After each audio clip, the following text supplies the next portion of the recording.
Hey everybody, it is Meredith Vesh, Clarity Coach and creator of PauseBox. I am jumping in today to talk about boundaries. Boundaries, such an important topic. In fact, one of the first conversations we're having in the Creator Academy, which is my group program, is all about boundaries because boundaries help us create space. And really, nothing in our lives can change unless we have a little space so that we can hear our soul. So, the topic today is boundaries, and I want to talk about how usually when we talk boundaries, we talk about boundaries with others, and that's important. But today we're going to talk about boundaries with ourselves because I don't know about you, but as a high achieving, very productive doer, I tend to overstep my kindness toward myself, right? All in service to that productivity. So when we when we're constantly going at it and creating based on checklists and do lists and all that sort of hustle energy, we can really slip into a very punishing and neglectful mindset. So that's the kind of boundaries we're going to talk about today. So here are some examples of boundaries with yourself that you can try. Let's see if you relate to any of these. So obviously, most basic is protecting your time and schedule. This happens to be one of the hardest things to do when we're, working so many hours and then we have families and friends and social responsibilities on top of all that. But try creating a meeting-free day. I mean, that's bold. Try creating a meeting-free, half day. Wherever you need to start with protecting your time and putting a boundary with time. Also, set a time to step away from your desk. I know that I have some kind of rule about having to sit at my desk all day. So sometimes I take my laptop and I, go sit in one of my favorite chairs, or I go outside, or I just leave all the productivity behind and just go take a break. So that is one boundary you can create for yourself so that you can create space to hear your soul. A second idea is to do less fast, right? So there's this, this agreement that we will always turn things around quickly and at super speed. And I think that's a habit. And I think it's not necessary all the time. So maybe you can choose when you turn things around quickly and when you don't. And, you don't have to be heroic all the time. I think not every occasion requires a fast turnaround. So take space with your tasks. Do them as you can, with still being kind to yourself and not putting yourself in a crazy amped up energy. So this is very common. You've heard this before, but I'm going to say it because it's so true. Don't check email or social until after your morning routine. Just at the beginning of the day, you need to hear your own voice. And at the end of the day, I turn my stuff off at 8. I need my own headspace. That is really the point. This is a boundary I put in place so that I'm protecting my own headspace. Don't do other people's chores or jobs, and this only enables them. And this is so hard for me because I'm a very obsessive-y kind of person. Like, I like my environment super tidy and super clutter-free, and I live in a house with teenagers. So I find myself doing other people's chores, and then I think, no, that's a boundary. I need to honor the fact that I'm not going to do their chores. This is a good one. If you're wrestling with a decision, try to decide not to decide.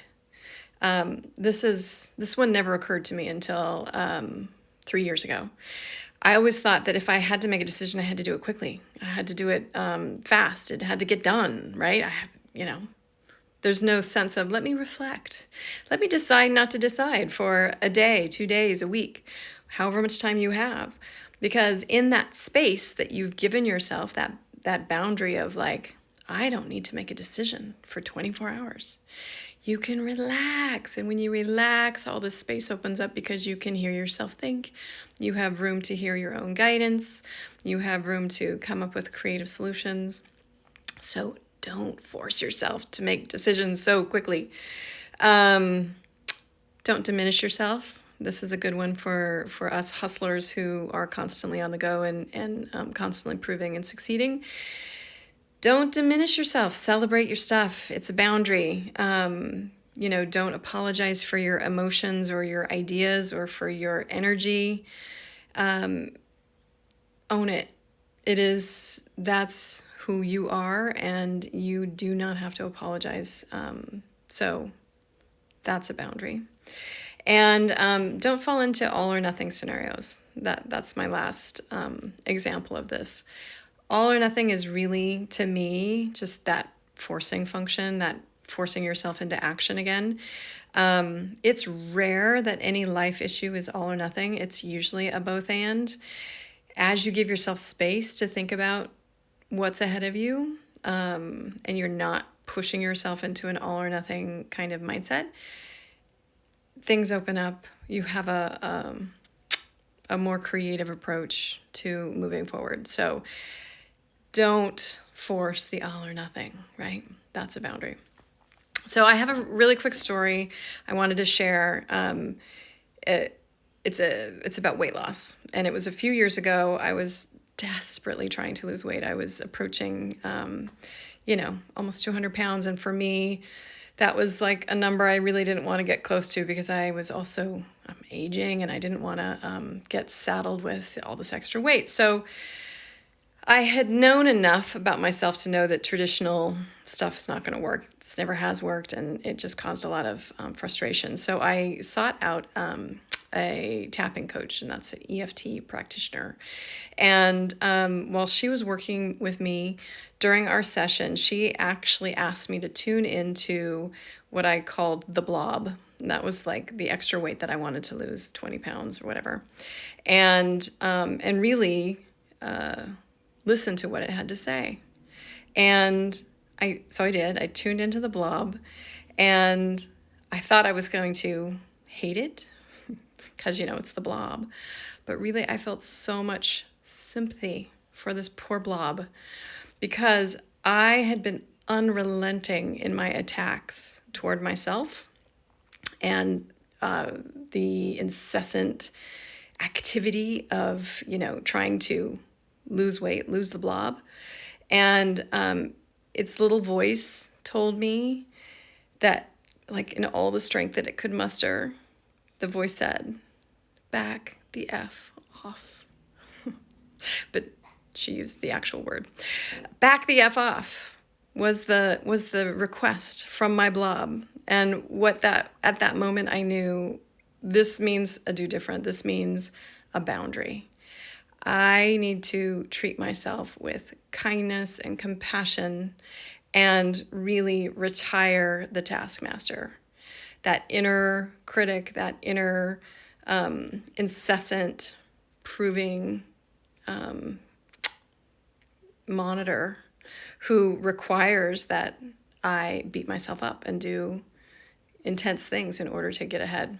So I really needed to create a new space to have a new relationship with my body. So that was a new boundary that I implemented. And of course, it meant I stopped weighing myself every day because that was rather punishing. It wasn't enlightening at all. It was just sort of obsessive.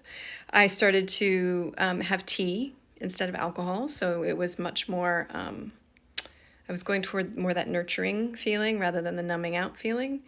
And what else did I do? I got a food subscription box because it was almost like a little gift of, good meals and good food. And then, I stopped being so unrelenting in my exercise tracking. You know, I had this Fitbit way back when the Fitbits were big. And I remember getting this notice that I had walked the entire length of India. And I have actually been to India. And that's a really big effing country. And I did not feel excited or happy. I felt exhausted, and I felt kind of sad that I had sort of pushed myself to such extremes. So for me, boundaries meant love and honor myself by not being so aggressive and intense with my own self-talk, and giving myself space to be who I am, and love myself as I am, blob and all. And sure enough, the blob did finally go away, because there wasn't so much, there just wasn't so much attachment and combative energy around it. But that's a story for another day. So what are the ways you can create space? Is this, are you relating to this? Have you realized that perhaps you've been the one who's probably been in need of boundaries for yourself, even more than for others? If so, I wanted to let you know I'm actually creating a free workbook. It's very short but very powerful, and it gives you 24 easy ideas to make space for your soul. And so it has some suggested boundaries, plus it has some awesome pause practices that you can bring into your life.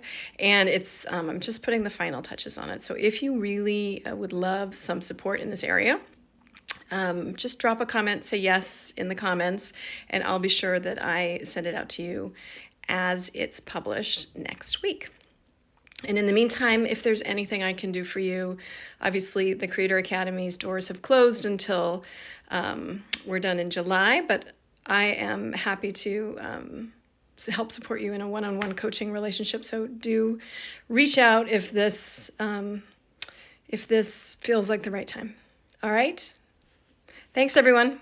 I'll talk to you soon.